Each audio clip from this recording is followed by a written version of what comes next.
Hey guys, welcome again. Today I'm here with the world-renowned medium, Melinda Carver. Melinda, thanks for coming on the show. Hi, Don. Thanks for having me. You are quite welcome. So, Melinda, I don't know if a lot of people are familiar with mediums and so forth, but can you tell us a little bit what a medium is and how you become a medium and so forth? Yes. Well, a medium is a person who can connect to the dead relatives or spirit guides or angels of a person that is living here on earth. Mediums connect with these spirits. They raise their energy frequencies to connect with those that are living in heaven, the other side, the valley, the shadow, whichever way you want to call that.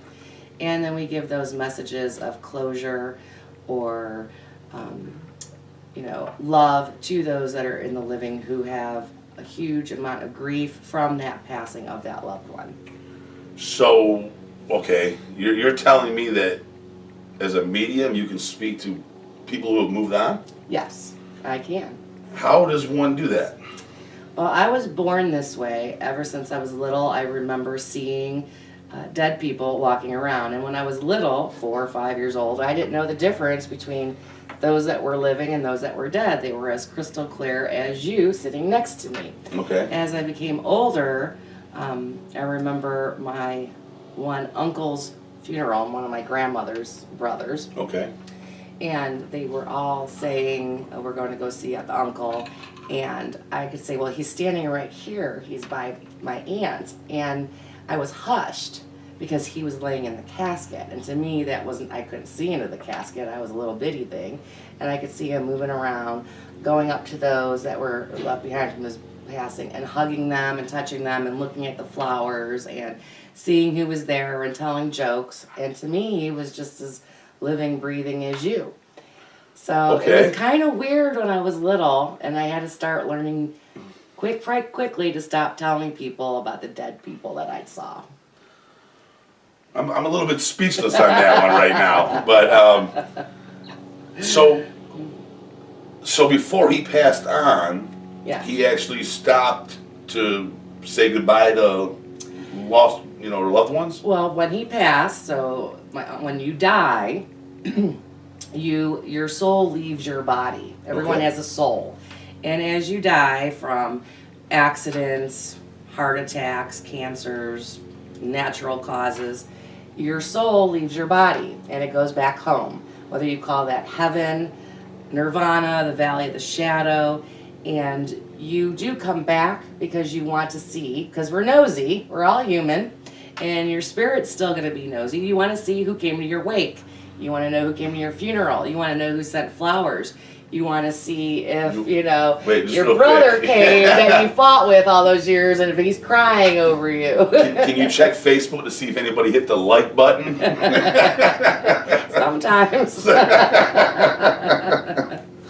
Well, I mean, that's really fascinating. You mentioned, with my spiritual or religious preference, I believe in heaven. Yes. You mentioned Valley of Shadows. What does that mean exactly? Well, different religions and cultures around the world have different names or terms for what they consider heaven or the other side. So a lot of different organized religions call them different things. So we in Christianity or Catholic, you call that heaven. Some people call it nirvana. If they're Buddhist or Hindu, they believe in a nirvana, an everlasting, beautiful Garden of Eden. Others call it the Valley of the Shadows, which is usually Egyptian mystery school or shamanic practitioners. And other people call it the other side because it's right next door to us here, and it's very easy to go between the two. Heaven isn't just in this vast galaxy light years away like Star Wars. So it's easy for people to cross over when they're spirits because they're energy. So as a spirit, you can go anywhere when you die. You can go anywhere in this world. So if you lived all the time in Cleveland, Ohio, and you wanted to go visit Paris when you die, as a spirit, you could go to Paris anytime. Like that. In the spiritual realm. In the spiritual realm. You can leave heaven and come back here to earth to visit any location you want. You could visit anybody in the living that you want. If you want to come and check up on your daughter or your son or your grandkids, that's what they do. Now, Very, Kurt very Cobain interesting. is not going to come visit you because he didn't know you in life. Okay. Everybody wants to meet the famous people. They want to meet Princess Diana or Michael Jackson. Well, if these people didn't know you in real life, they're not going to come visit you at your house in anywhere USA or anywhere Canada. They're going to go visit their kids, So their family. So what you're saying with that is that we actually have a spiritual connection with Yes. people that we are loved ones, friends, family, what have you. Yes, we do. Very, very interesting. Yes, we do. So, as a medium, what do you do? I mean, give me a day in and day out kind of procedure when you're dealing with clients, or Okay. you're writing your books, or you're doing your radio show, or what have you. I mean, and I know that's kind of a lot of questions in one, but basically, give me the whole procedure if you Okay. could. Well, most people come to a medium because they have lost a loved one, whether that loved one is a parent, a sibling, a child, a grandparent, or a friend. They have this grief inside of them. So they go through the grief stages, anger, denial, etc. But the number one thing that people come to me, a medium, for is they want to make sure that their loved one is okay. I just had a reading yesterday. So yesterday, I have readings. I do readings on the telephone. I do them on Skype. I do them in person. I travel around the country. And I also go on TV and radio shows providing readings. So when someone comes to me, it's usually because they have a loss. So yesterday I had a young man, our age. That's young. Yes, and his wife had passed from cancer a year and a half ago. And he had been advised that his spouse had been struggling on the other side. You gotta watch who you go to. Some readers are not very good, and some of them are, they're ambulance chasers. Well, once you finish with what you're saying, that actually brings up a good question that I have for you. Okay, so he came to me because he wanted to connect with his wife. He wanted to see that she was okay because it really pained him to hear that his wife was still in pain or struggling. And this is what people want to know. My son had depression and he had a heart attack or he overdosed. Is he okay? Is he in the fires of hell? And this is what people are led to believe by a lot of organized religions, that there's a hell. And when you die, if you were a bad person, if you overdosed, you're going to hell. Okay. Now, there is a hell, but that's here on earth. It's like high school over and over again. So I connect to his wife or your loved one if they come in. I do not guarantee that the person you want will come in. Some people want grandma and I get your Uncle Lou. I have no control over who comes in because I do not command spirit. I'm not God, is what I tell people. Okay. But his wife came in and she was letting me know that she was perfectly okay. She was healthy and whole on the other side in a spirit form. She still loved him. She was at peace. And yes, that she still came to visit him even though she had passed a year and a half ago.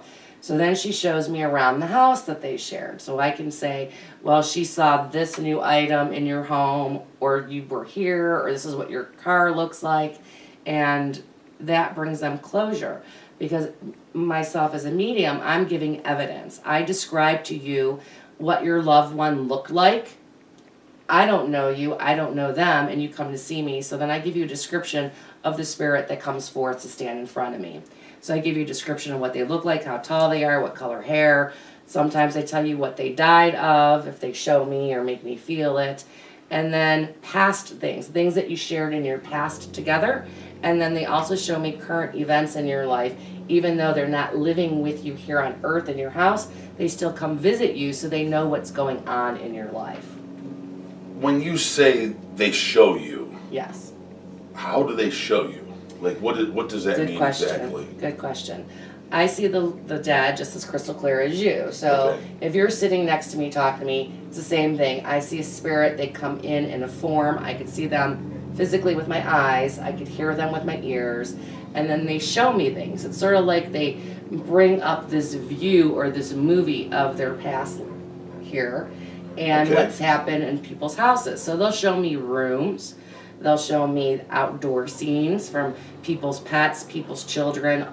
Real popular too is if there's a mother or father who's died and someone just had a new baby, they'll show me the baby's room. They'll show me the sheets on the bed, the stuffed animals, the mobile, whatever's painted, murals on the wall. Okay. They'll show me someone's new car, and they show me these different symbols and scenes of the everyday life of going on right now at your home. Wow, that's very interesting. Yes. Hey guys, stay tuned because at the end of the video, I'm going to put up Melinda's contact information for you guys to reach out to her if you're in need of a reading.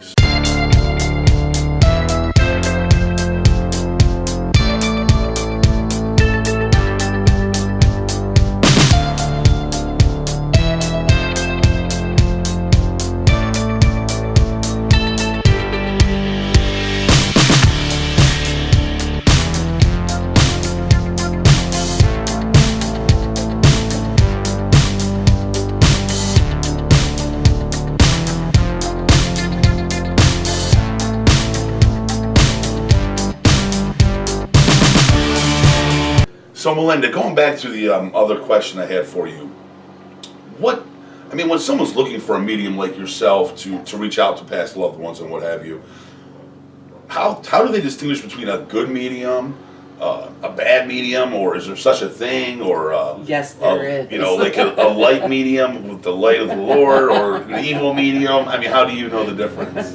That's a good question, Okay. Don. So, just like there are good doctors, so-so doctors, and bad doctors, good car mechanics, so-so mechanics, and bad mechanics, there are the same thing in this field of mediumship. Good mediums, so-so mediums, and not very good mediums. If someone guarantees that they will connect you with your deceased loved one, that is nearly impossible because we as humans cannot command or control spirit. So we can't make your grandma come in and you get your Uncle Lou instead. Right. Another thing that you want to look out for is someone who's going to say that your loved one is in pain on the other side and needs you to pay $300 for a special novena or prayers to get them out of purgatory. So that's a number two to look out for. Well, that raises a lot of good questions, Yes. but I think I'm going to save those questions for our next video. Okay. Melinda and I are going to be doing a little short mini-series here on her and her work and so forth, etc. Stay tuned to the end. We're going to run her information so you can contact her via email or through her website, what have you, or listen to her radio shows. Yes. What is the name of your show again? Positive Perspectives. It's on Blog Talk Radio and Positive iTunes. Perspectives. Okay. So we're going to have all that information so you guys can reach out to Melinda. Just tell her Don sent you. And Melinda, thanks for coming on the show. Thank you for having me tonight, Don. You're welcome, and I appreciate it. Ladies and gentlemen, you guys have a great day. And until the next time, bye-bye.